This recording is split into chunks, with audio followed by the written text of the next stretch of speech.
Muy buenas a todos, mi nombre es Luz Liceda Ávila Morelos y en compañía de mi compañero Edgar Alberto Jaime Girón les presentamos el siguiente video en donde hablamos brevemente de nuestro proyecto sobre emisión termoiónica a partir de la construcción de un diodo de Fleming.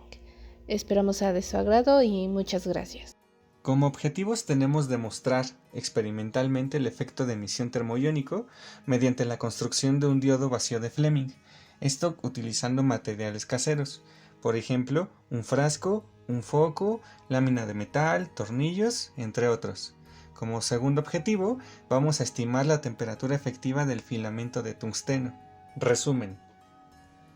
A partir de materiales caseros como un frasco, foco comercial incandescente, lámina metálica, entre otros, se construye un diodo de vacío de Fleming que verifica la existencia del efecto termoiónico al variar el voltaje de 12 volts a 150 volts, registrando así variaciones de corriente eléctrica, datos que sirvieron para estimar la temperatura efectiva de un filamento de tungsteno, siendo este de 2377.69 grados Celsius. Introducción. El diodo de vacío fue inventado en 1904 por el ingeniero eléctrico británico John Ambrose Fleming. Se trata de un tubo de vidrio al vacío conteniendo dos electrodos. Uno es el cátodo, un filamento que se mantiene incandescente, y el otro es el ánodo, que se mantiene a temperatura ambiente, con un potencial positivo respecto al cátodo. Un material al que se le eleva la temperatura es capaz de ceder energía a los electrones, con la cual serán capaces de vencer la función de trabajo y así quedar libres fuera del material.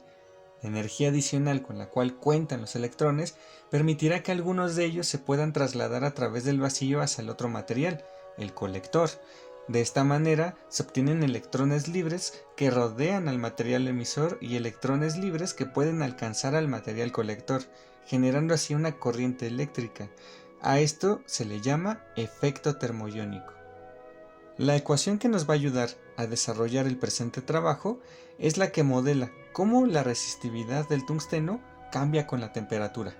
Vemos que ρ0 es la resistividad del tungsteno a cierta temperatura de referencia.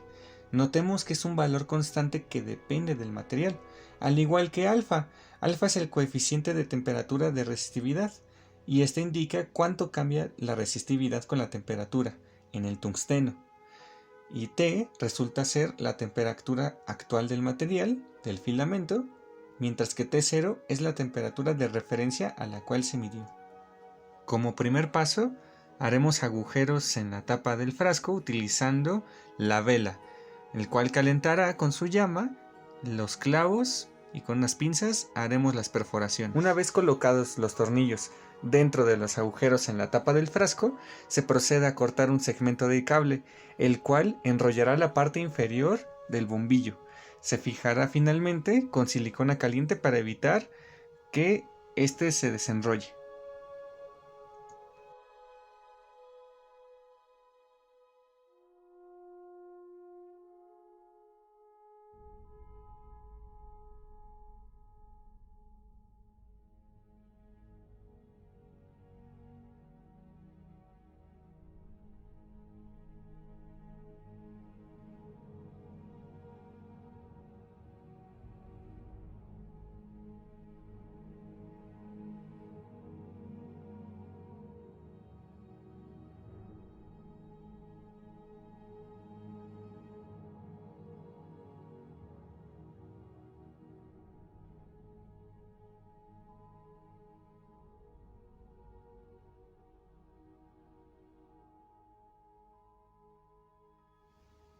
Para lograr hacer que el bombillo conectado a ambos tornillos quede fijo, se emplea silicona caliente.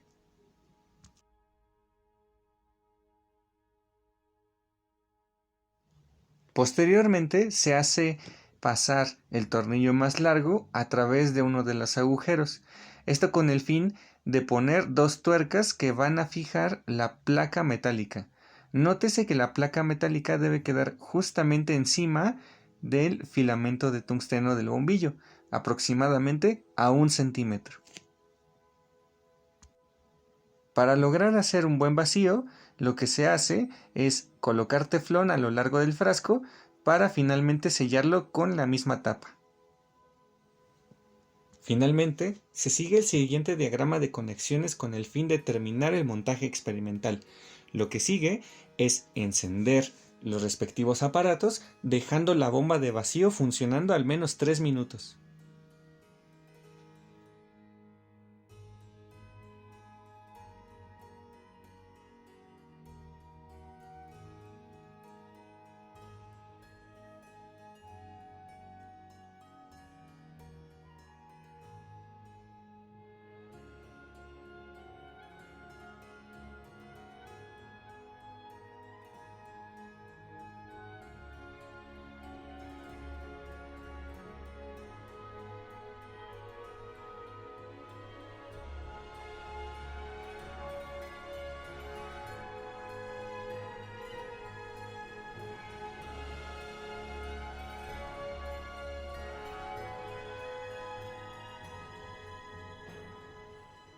Lo que se hará será variar el voltaje de 12 volts a 150 volts, registrando las variaciones de la corriente eléctrica.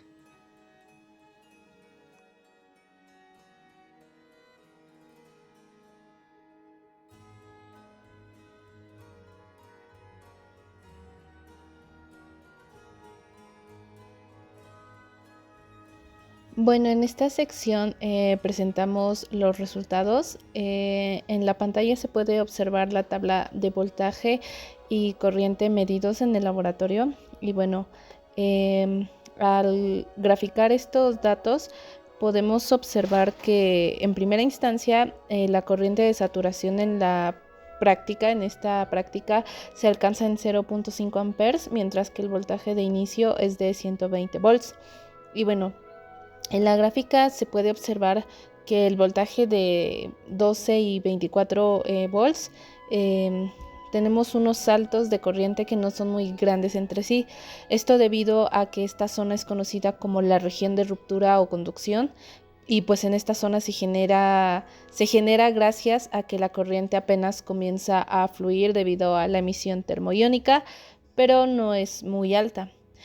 Podemos ver que en las regiones que abarcan de 60 a 120 volts existe un mayor valor del voltaje debido a que se conoce a esta zona como la zona de saturación, y esta es una región en donde la emisión termoiónica incrementa a medida de que el voltaje lo hace y la corriente se satura.